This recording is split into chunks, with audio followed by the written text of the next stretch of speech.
Salam sejahtera bagi Bapak Ibu, saudara-saudari yang diberkati Tuhan, dimanapun Anda berada.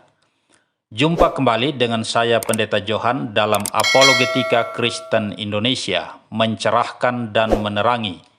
Dengan judul Kupas Tuntas Hologos, saat Tuhan menjadi manusia, apa di surga kosong? Selama 33 tahun Sang Firman berada di bumi. Saya pernah menonton satu video yang mengatakan bahwa konsep Sang Logos menjadi manusia tidak ada dalam konsep Alkitab. Dan itu dianggap sebagai konsep pagan. Salah besar, saudaraku.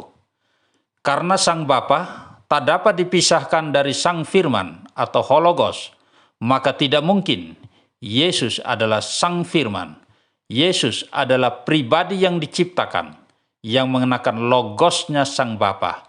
Ya, demikian kira-kira kata-kata yang saya dengarkan itu, dan ini saudara-saudaraku adalah hal yang sangat keliru. Sebagai perbandingan, lalu mereka mengutip kisah tentang Yohanes Pembaptis dan Elia, sebagaimana dinubuatkan dalam kitab Maliaki 4 ayat 5 dan 6, yang demikian bunyinya. Sesungguhnya aku akan mengutus Nabi Elia kepadamu menjelang datangnya hari Tuhan yang besar dan dahsyat itu. Maka ia akan membuat hati bapa-bapa berbalik kepada anak-anaknya, dan hati anak-anak kepada bapa-bapanya, supaya jangan aku datang memukul bumi sehingga musnah. Kemudian Yesus dalam Injil Matius 11 ayat 13 dan 14 mengatakan begini. Sebab semua nabi dan kitab Taurat bernubuat hingga tampilnya Yohanes.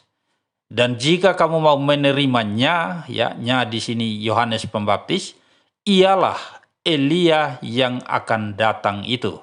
Ya, Elia yang dijanjikan di dalam kitab Maliaki 4 ayat 5 dan 6. Pertanyaannya, apakah Yohanes Pembaptis adalah Elia?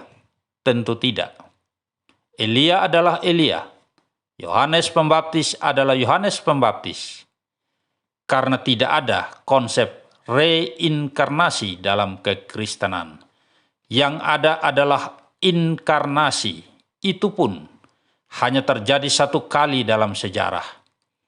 Inkarnasi berbeda dengan reinkarnasi. Inkarnasi dari kata Latin in artinya menjadi dan karo artinya daging. Inkarnasi berarti menjadi daging. Dan itu hanya terjadi pada Sang Putra Elohim atau Hologos yang menjadi manusia, Yesus Kristus. Sebagaimana disebutkan dalam Yohanes pasal 1 ayat 14, Sang Firman itu telah menjadi manusia. Sedangkan reinkarnasi berarti jiwa yang pernah hidup atau ada di dunia ini setelah meninggal lalu terlahir kembali dengan mengambil wujud yang berbeda sesuai dengan perbuatannya terdahulu. Itu namanya reinkarnasi. Tetapi tidak dikenal dalam kekristenan. Nah, kembali ke soal Yohanes Pembaptis dan Elia.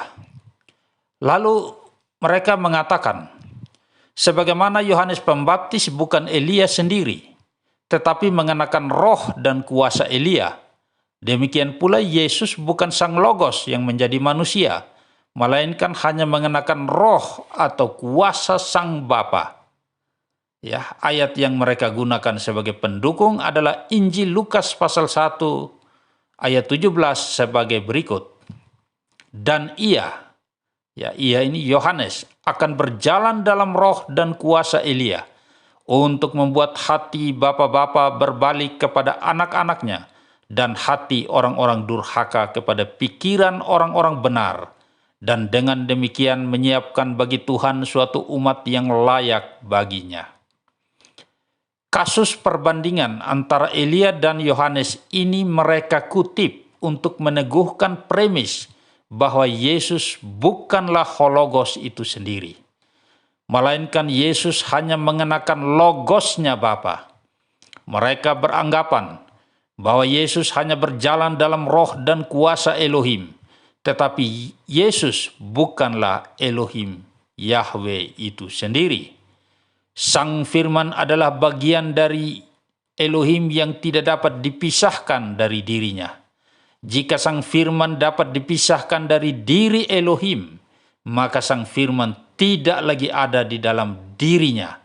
Demikian argumentasi pembelaan mereka, saudara-saudaraku. Karena itulah mereka menolak mengakui bahwa Yesus adalah Sang Firman yang menjadi manusia. Karena tidak mungkin Sang Firman bisa terpisah dari Sang Bapa. Mereka mengira saat Yesus menjadi manusia, maka Sang Bapa tak lagi memiliki hologos. Disinilah kelirunya. Karena menganggap Sang Firman tak ada lagi pada Bapa jika Sang Firman menjadi manusia.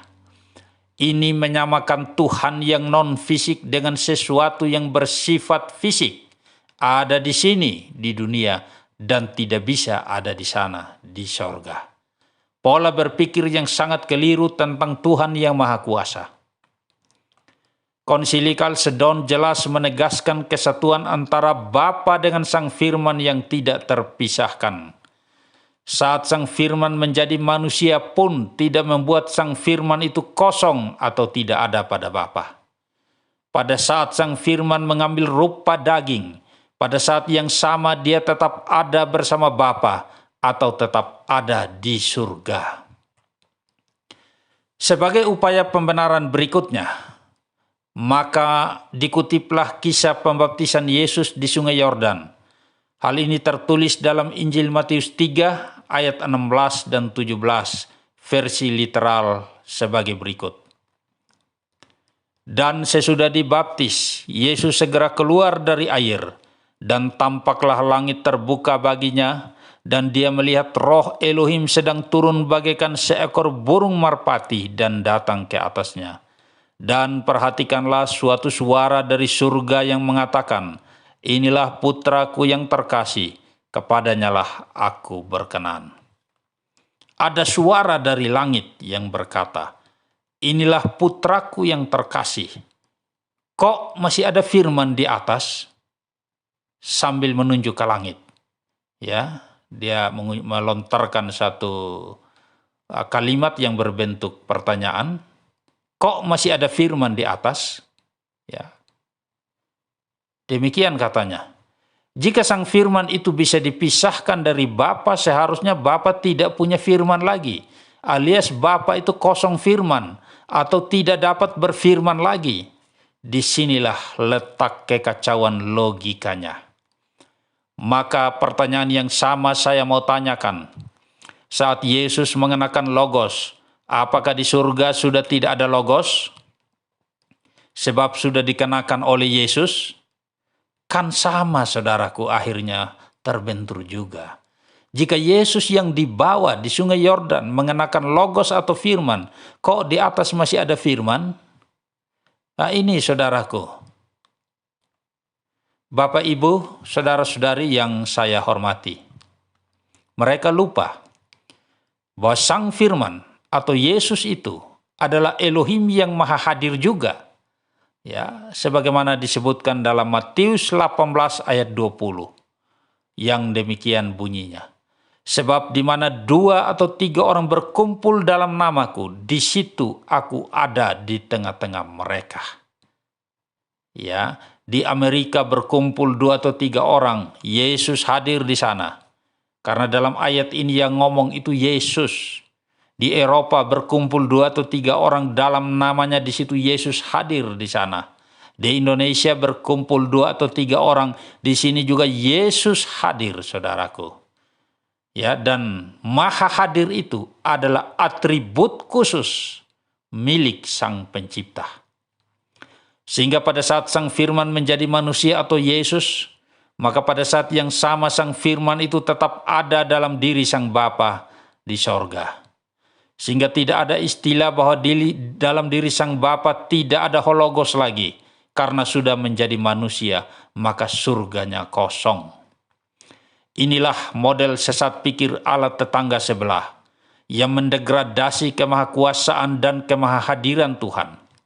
Jika kita mengikuti alur berpikir seperti ini, maka di surga kosong, tidak ada Sang Firman selama 33 tahun Sang Firman menjadi manusia. Sang Bapa menjadi cacat untuk sementara waktu selama 33 tahun, karena di surga tinggal ada Sang Bapa dan Roh Kudus. Hal-hal semacam ini bisa berbahaya dan mengarah kepada penghujatan yang merendahkan kemahakuasaan dan kemahahadiran Tuhan itu sendiri. Setelah Yesus Sang Firman hidup itu naik ke surga dan Roh Kudus dicurahkan, sekarang gantian. Di surga kembali ada Hologos dan Sang Firman, tetapi Roh Kudus gantian pergi ke bumi. Di surga yang ada adalah Sang Bapa dan Sang Firman saja, tanpa Roh Kudus, karena Roh Kudus sudah dicurahkan ke bumi. Nah, saudaraku, pada saat Roh Kudus turun di Yerusalem, apakah Roh Kudus kosong di surga? Apakah sampai sekarang Roh Kudus tetap kosong di surga karena Roh Kudus belum naik kembali ke surga? Tuhan itu bersifat roh yang maha hadir, sehingga tidak bisa disamakan dengan hal-hal yang bersifat fisik, saudaraku. Kalau saya pergi ke Jakarta, maka saya otomatis pada waktu yang bersamaan tidak bisa ada di Bandung. Jadi, kita juga tidak bisa mengatakan Elohim, ya, Sang Bapa, Putra, dan Roh Kudus, atau Sang Bapa, Sang Firman, dan Roh Kudus ada di sini di bumi dan tidak bisa ada di sana di surga. Konsekuensi logis dari konsep teologia model ini adalah Tuhannya yang bersangkutan tidak maha hadir dan tidak maha kuasa. Kalau dia hadir di dunia, maka surganya kosong. Bahaya, saudaraku. Bertolak dari konsep inilah, maka muncul anekdot. Jika terjadi perang antar malaikat di surga, karena penguasa surga sedang pergi ke dunia, surga bisa ambyar dan aut-autan, saudaraku. Maka akhirnya kita harus akui bahwa kristologi model begini adalah kristologi yang bermasalah dan kacau. Karena Sang Bapa, Sang Anak, dan Roh Kudus merupakan satu kesatuan yang ontologis, metafisik yang tidak terpisahkan. Sehingga pada saat Sang Firman datang ke dunia ini, tidak membuat dalam diri Sang Bapa tak ada Sang Firman itu. Pada waktu yang bersamaan, Sang Bapa tetap bersama-sama dengan Sang Firman, sebagaimana disebutkan dalam Injil Yohanes pasal 1 ayat 1. Demikian juga dengan Roh Kudus. Pada saat Roh Kudus dicurahkan kepada para murid di Yerusalem, maka pada waktu yang bersamaan, Roh Kudus tetap bersama atau ada di dalam diri Sang Bapa di surga. Tidak menjadikan Sang Bapa tanpa Roh Kudus atau surga menjadi kosong Roh Kudus. Jadi janganlah kita ikut-ikutan cara berpikir ala tetangga sebelah kita, yang kalau diteliti itu akan menjadi bumerang bagi diri mereka sendiri, dengan konsekuensi logis bahwa Tuhan tidak maha hadir dan tidak maha kuasa. Akhirnya, Bapak, Ibu, Saudara-saudari yang baik hatinya, demikianlah apologetika Kristen Indonesia kali ini. Jika Bapak, Ibu, Saudara-saudari diberkati dengan pelayanan ini, silakan di-subscribe, share, dan bagikan untuk kemajuan pelayanan kami melalui channel ini. Sampai jumpa dalam kesempatan yang berbeda. Saya Pendeta Johan pamit undur diri. Shalom lekulekem, asher bamasia Yesua.